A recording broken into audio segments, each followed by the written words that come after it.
Como les había prometido, les voy a dar una breve explicación sobre el Tratado de Avernon y otros tratados que se firmaron en 1929, como para poder tener completo el programa para el primer parcial.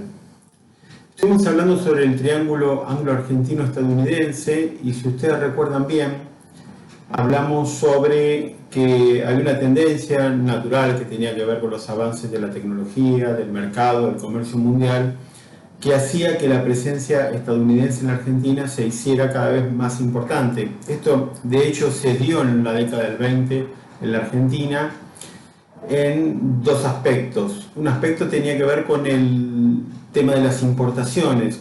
Las importaciones provenientes desde los Estados Unidos aumentaron muchísimo en la década del 20 y para 1929 eran las que predominaban después de décadas de predominio de las importaciones provenientes desde el Reino Unido. El otro aspecto tenía que ver con las inversiones. En la década del 20 ya hemos visto cómo se daban inversiones estadounidenses, principalmente en el sector industrial y en algunas empresas de servicios públicos provenientes desde los Estados Unidos. Es decir, que hay una tendencia por la cual la presencia de los estadounidenses en la economía argentina se iba a ser mucho más importante. Quienes estaban en contra de este avance de los estadounidenses, y esto tenía que ver con sus intereses concretos, si se quiere, sus intereses inmediatos, son los terratenientes.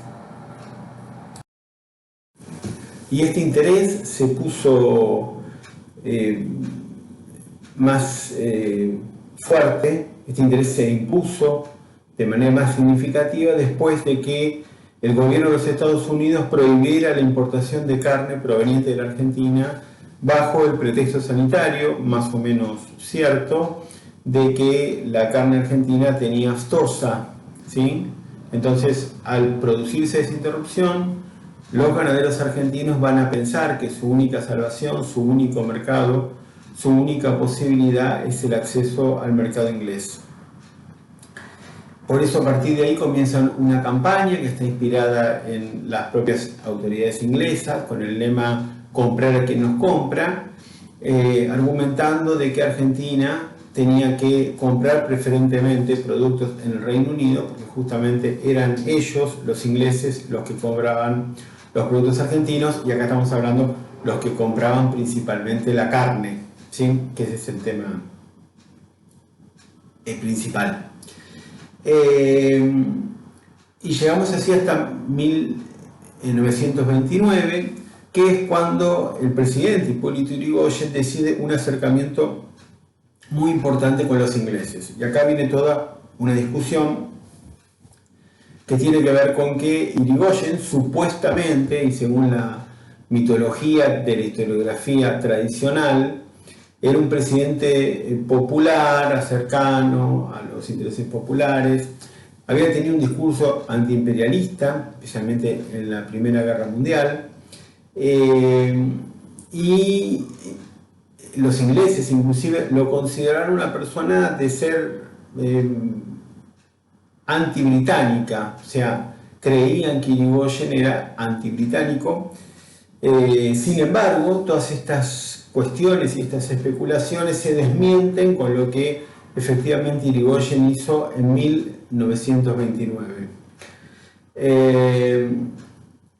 Invitó a las autoridades inglesas a venir a la Argentina, les propuso un generoso acuerdo comercial, varios generosos acuerdos comerciales en realidad. Inclusive le ofreció las instalaciones de la Casa Rosada para que se instalaran funcionarios ingleses. Es decir, que hay una actitud de desprendimiento y de generar un gesto unilateral en favor de los ingleses. Y esto tiene que ver con cuestiones geopolíticas, como yo les mencioné, porque Yrigoyen veía con temor el avance de los Estados Unidos sobre América Latina.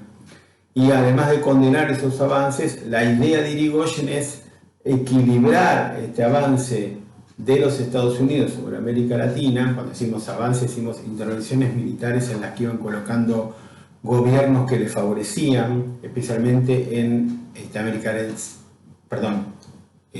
Central, como fue el caso de en Nicaragua con Sandino, que fue combatido por los Estados Unidos. Lo cierto es que para frenar este avance de los estadounidenses, Irigoyen decide recostarse en los ingleses. Y le va a ofrecer una serie de acuerdos que favorecen mucho de manera unilateral a los ingleses. El más claro es el que se llamó Tratado d'Avernon, que es el nombre del negociador inglés. Y en este tratado lo que se estipulaba era que el gobierno argentino iba a comprar para los ferrocarriles del Estado, porque había algunos ferrocarriles del Estado, la mayoría eran concesiones inglesas, había algún ferrocarril que era concesionado a empresas francesas, y principalmente en el siglo XX se habían comenzado a construir ferrocarriles que unían las regiones extrapampeanas, es decir, aquellas regiones que no eran tan rentables, y por eso es el Estado el que se encarga de cubrir ese tramo ferroviario. Y para esos ferrocarriles, el Estado argentino se compromete a comprar material ferroviario en Inglaterra, con lo que significaba comprar más caro y más viejo. A cambio, ¿qué obtiene? Que los ingleses van a comprarle una cantidad equivalente de trigo y otros productos.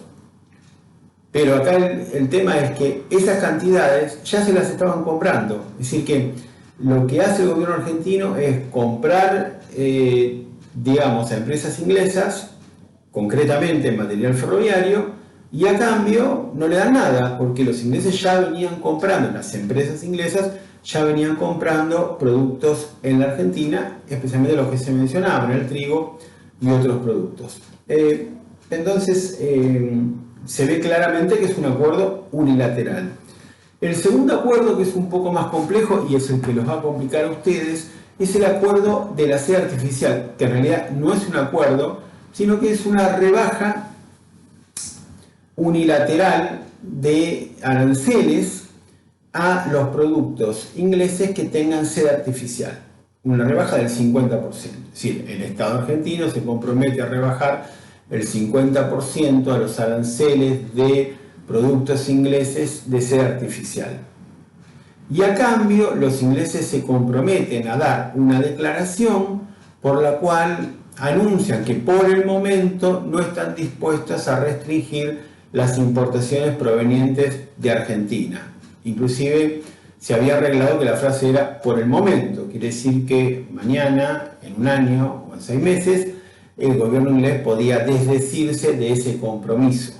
Así que tenemos un compromiso concreto por parte del Estado argentino y una vaga promesa por parte del Estado inglés. Este acuerdo o esta concesión de la sede artificial no se cumple, no se va a cumplir porque existen varias dificultades. Una de las dificultades se relaciona con que los fabricantes ingleses quieren incorporar productos que tengan mezcla de algodón, no solo sede artificial, y esto no fue lo que se había firmado, o no se había entendido así.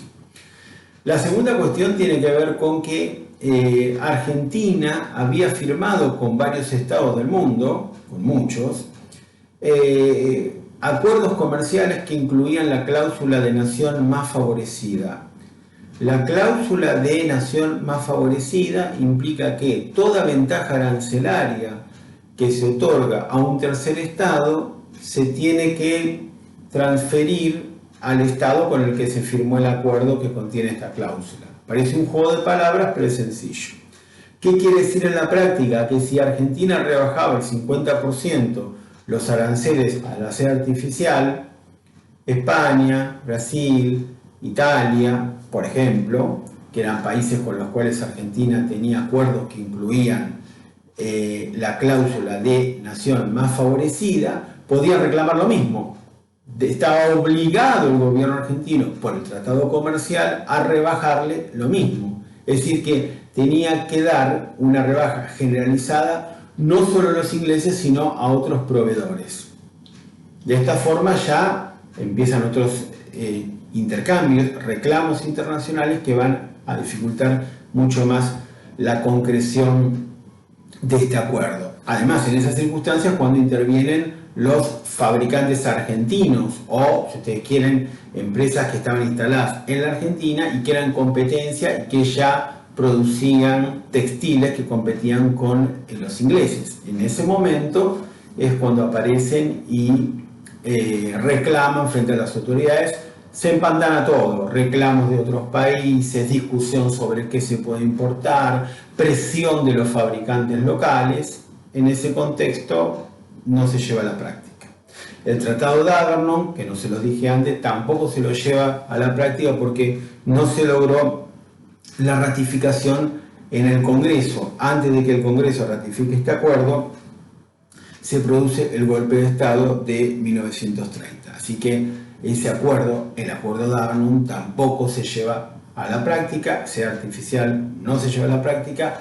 Y hay un tercer ítem que tiene que ver con la compra de rieles. El Estado argentino, y en este caso sin contraprestación, decide comprar rieles a fabricantes británicos. Otra vez estamos en lo mismo, el carácter unilateral que tiene la acción, la voluntad de Irigoyen de favorecer a los ingleses para disminuir la influencia de los estadounidenses, la presión de los sectores ganaderos concentrados. Entonces simplemente el Estado argentino compra rieles y esa compra de rieles finalmente no se lleva a la práctica porque los fabricantes de rieles en el mundo de distintos, digamos, orígenes, estadounidenses, alemanes, ingleses, habían conformado un cártel, habían hecho un acuerdo mundial por el cual estas empresas privadas se distribuían en el mercado y se daban cuota de cuánto podía vender cada una y por supuesto que arreglaban para que los precios fueran más elevados. Entonces las empresas inglesas no podían vender en la Argentina porque ya habían vendido lo que tenían acordado con los otros fabricantes. Si lo hacían, tenían que abonar una multa internamente a los otros fabricantes por haber violado este acuerdo. Hoy en día eso sería condenado por distintas leyes internacionales y se tendría que hacer en forma oculta, pero en este caso era algo mucho más abierto. Así que, por los motivos que fuera, el Tratado de Avernon, el acuerdo por la sede artificial y la compra de rieles no se llevaron a la práctica, pero muestran claramente cuál era la intención del gobierno argentino en relación con los ingleses. Así que eso es todo.